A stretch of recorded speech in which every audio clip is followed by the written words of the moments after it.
Hello friends, आप सभी लोगों का स्वागत है फिर से एक बार अपने ही यूट्यूब चैनल एसआर ट्यूटोरियल में, जहां पे आज हम बात करने वाले हैं दोस्तों क्लास 10th का चैप्टर 5 अरिथमेटिक प्रोग्रेशन में एक्सरसाइज 5.2 क्वेश्चन नंबर 10, 11 एंड 12। इस 3 क्वेश्चन की इस वीडियो में हम बात करेंगे और सारे क्वेश्चन अगले वीडियो में देखेंगे। तो देर न करते हुए आप फटाफट अपने दोस्तों के साथ इस वीडियो को शेयर कर दीजिए और मेक श्योर आप चैनल पर नए हैं तो सब्सक्राइब किए हैं कि नहीं, सब्सक्राइब नहीं किया तो फटाफट कर लीजिए। हम देखते हैं क्वेश्चन नंबर 10।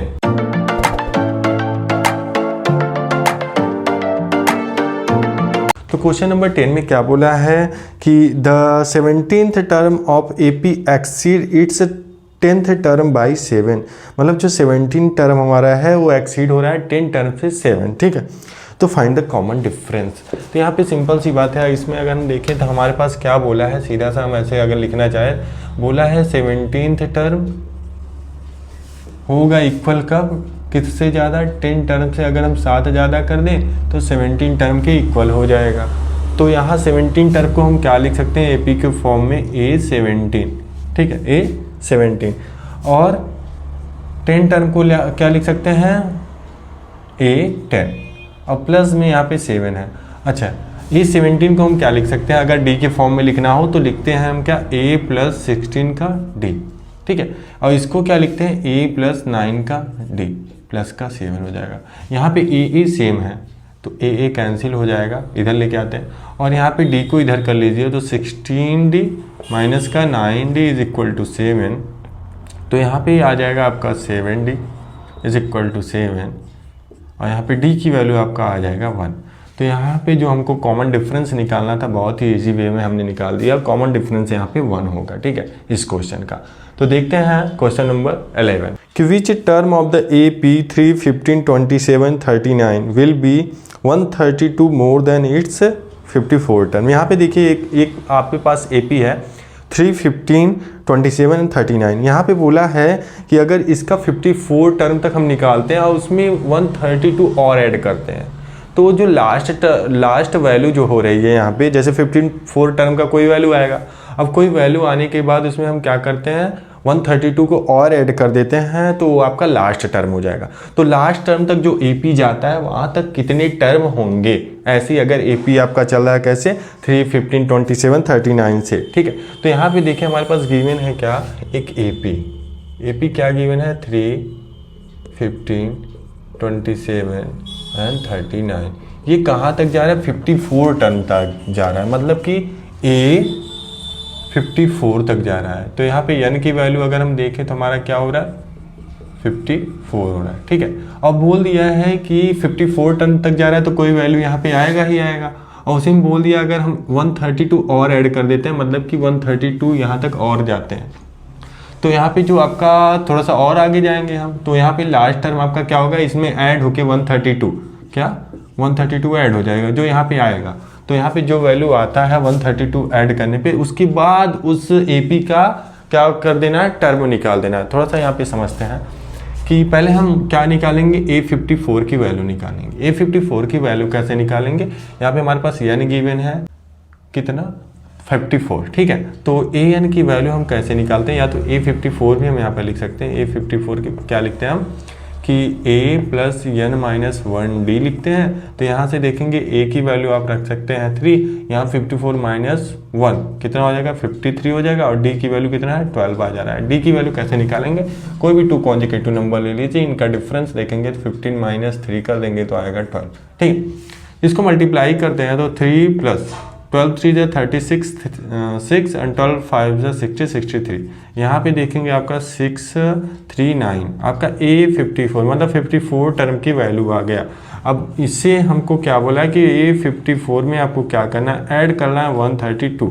तो ऐड करेंगे तो आपको मिलेगा 639 plus 132 is equal to 13367 and 17। यहाँ पे अब आपका मिल गया ये। अब देखो, अब हम क्या करेंगे, यहाँ से आपका क्वेश्चन चेंज करेंगे कि लास्ट टर्म आपका क्या हो जाएगा, अब 771। लास्ट टर्म को हम AN की भी वैल्यू बोल देते हैं। ठीक है, अब यहाँ पे n की वैल्यू फाइंड करना है। ठीक, और यहाँ पे गिवन क्या क्या है, A की वैल्यू आपका वही रहेगा 3 एंड D की वैल्यू आपका 12 भी रहेगा। तो यहाँ से सीधा सा फार्मूला लगाते हैं, AN is equal to A+n-1 d और एन की वैल्यू आपको पास गिवन है यहाँ पे 771 इज इक्वल टू ए की वैल्यू 3, एन माइनस 1 रहने देते हैं, एन की वैल्यू आपको निकालना है। इसको ले आके माइनस करते हैं तो 771 माइनस 3 कितना हो जाएगा अभी देखते हैं, एन माइनस 1 इंटू 12, इसको माइनस करेंगे तो यहाँ पे 668 हो जाएगा is equal to n minus 1 और 12 इधर आएगा डिवाइड हो जाएगा, 12 5 जो है ना 12, एक मिनट यहाँ पे 7 होगा, ठीक है। तो 12 6 आ जाएगा, 12 6 72 और यहाँ पे 4 और 8, 12 4 48, ठीक है, is equal to n minus 1 और एन की वैल्यू आ जाएगा 1 इधर लेके आते हैं तो 65।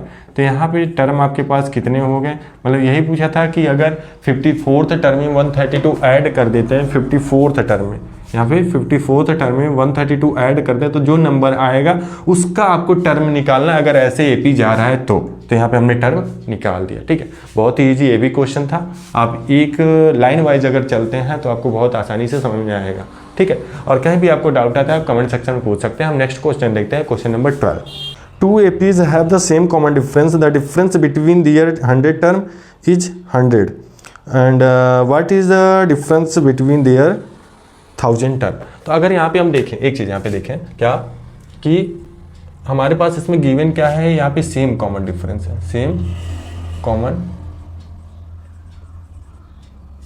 डिफरेंस, इसको हम सपोज भी क्या कर लें डी ही, कॉमन डिफरेंस को डी ही सपोज करते हैं, डी ही कर लें। और 2 AP है आपके पास, AP1 हम ले लें, AP1 और AP2, यहाँ पे 2 AP है आपके पास। पहले में हम A का वैल्यू सपोज कर ले रहे हैं A1 है और दूसरे में A2, ठीक है। तो यहाँ पे बोल दिया है इसका 100 टर्म, 100 टर्म मतलब यहाँ पे n की वैल्यू दोनों का 100 है, 100 टर्म n की वैल्यू दोनों का 100 है, कॉमन डिफरेंस d है। तो यहाँ पे बोल दिया है इनका डिफरेंस अगर करते हैं 100 टर्म निकाल के, बस बाय द वे सपोज आप किसी को भी ग्रेटर सपोज कर सकते हो, हम पहले वाले को ग्रेटर सपोज कर लें तो AP का 100 टर्म मतलब कि यहाँ पे देखें 100 टर्म कैसे लिखते हैं, यहाँ पे अगर a plus n minus 1 d लिखते हैं तो 100 टर्म यहाँ पे क्या हो जाएगा 100 माइनस 1 99 डी हो जाएगा, और d सेम है दोनों में तो d तो वही लगेगा।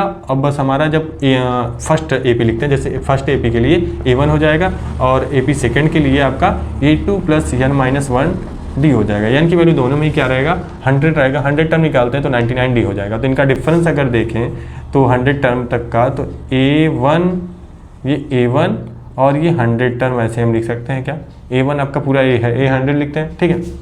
तो यहाँ पे देखें यहाँ A डैश कर ले ज़्यादा सही रहेगा क्या, A2 A1 नहीं सही रहेगा, ठीक है, A डैश कर लीजिए, A dash A double dash अब सही रहेगा, नहीं तो A2 जैसे कि हम सेकंड टर्म भी आप अपना सपोज कर लेते थे, ठीक है। तो यहाँ से हम क्या करते हैं A double dash A dash कर लेते हैं, ठीक है, अब ईजी रहेगा।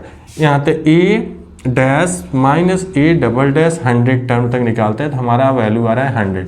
तो यहाँ से अगर हम देखें D की वैल्यू सेम है ना, D की वैल्यू सेम है तो हम यहाँ पे लिख सकते हैं A1 plus 99D minus A double dash plus 99D, ठीक है, इज इक्वल टू 100। तो यहाँ पे अगर हम देखें तो हमको A1 और ये चीज़ प्लस का 99D मिल रहा है और माइनस कर दें A डबल डैश और माइनस में 99D हो जा रहा है, ये कैंसिल हो जाएगा क्योंकि सेम है। तो हमको क्या मिल रहा है यहाँ पे थोड़ा ध्यान से देखिएगा, A dash minus A double dash, A dash minus A double dash is equal to 100, ठीक है। अब देखिए ये वैल्यू आपको मिल रही है यहाँ पे, इसको आप एक इक्वेशन बना लीजिए और देखिए हमने क्या किया है कि जो हमारा AP फर्स्ट था उसमें से माइनस किया तो हमको क्या मिल रहा है A1 जो उसका फर्स्ट टर्म है, फर्स्ट AP का first term and second AP का सेकंड टर्म का कॉमन डिफरेंस भी 100 आ रहा है, ठीक है। अब हमको क्या निकालना है, यहाँ इसमें बोल दिया है कि A1000 मतलब A dash 1000 minus A double dash 1000 अगर हम कर दे तो हमारी वैल्यू क्या आएगी, यही हमको निकालना है, ठीक है। तो A डैश 1000 करते हैं तो इसका कॉमन डिफरेंस तो सेम है, कॉमन डिफरेंस सेम है तो एक टर्म हम कैसे लिख सकते हैं A प्लस, नहीं इसको अगर हम फार्मूले में लिखना चाहें हम कैसे लिख सकते हैं A dash plus n minus की मतलब 100 टर्म है तो 1000 टर्म है तो -1 करेंगे और d करेंगे, ठीक है। ऐसे इसमें करेंगे तो A डबल डैश प्लस 1000 -1 और d यही होगा, ठीक है, यही वैल्यू हमको लानी है। तो यहाँ पे करते हैं A डैश और इसको हम लिख सकते हैं 999D, अब यहाँ पे देखिए माइनस अंदर जाएगा तो माइनस ए डबल डैश, ए हो जाएगा माइनस 999D। अब यहाँ से देखिए ये और ये सेम है, कैंसिल कर सकते हैं, हमको क्या मिल गया A dash minus A double dash. अब इसकी वैल्यू हम जानते हैं इक्वेशन 1 से, तो हम लिख सकते हैं इक्वेशन फ्रॉम इक्वेशन 1 हम इसकी वैल्यू लिख सकते हैं कितना, A dash minus A double dash is equal to 100। यहाँ समझते हैं थोड़ी सी बात कि थोड़ा सा एग्जांपल लेके समझते हैं कि हमारा a1 और a2 का वैल्यू डिफरेंस करने पे कितना आ रहा है, 100 आ रहा है। तो अगर हम एक को ले लें 101 और एक को ले लें 1, एक को ले लें 101, एक को ले लें 1, तो इसका डिफरेंस करेंगे तो 100 आएगा। अब सेकेंड टर्म अगर हम जाते हैं कॉमन डिफरेंस सेम करते हुए, अगर 2 को कॉमन डिफरेंस कर ले रहे हैं, दोनों में सेम है, ठीक है, तो यहाँ पे कितना हो जाएगा 103 हो जाएगा, यहाँ पे हो जाएगा 3। अब ध्यान से देखिए आप, हर टर्म में कॉमन डिफरेंस हमको सेम ही, कॉमन डिफरेंस नहीं, यहाँ पे हर टर्म का डिफरेंस कितना मिलेगा, 100 ही मिलेगा।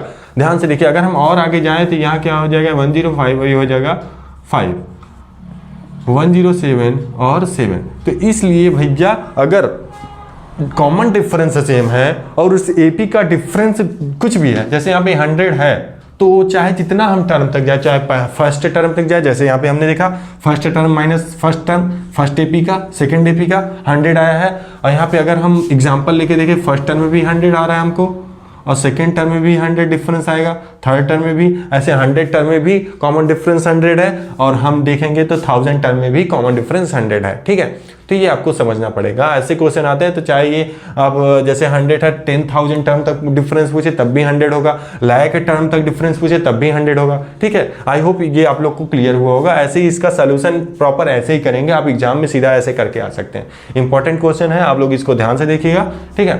तो मिलते हैं नेक्स्ट वीडियो में नेक्स्ट क्वेश्चन के साथ।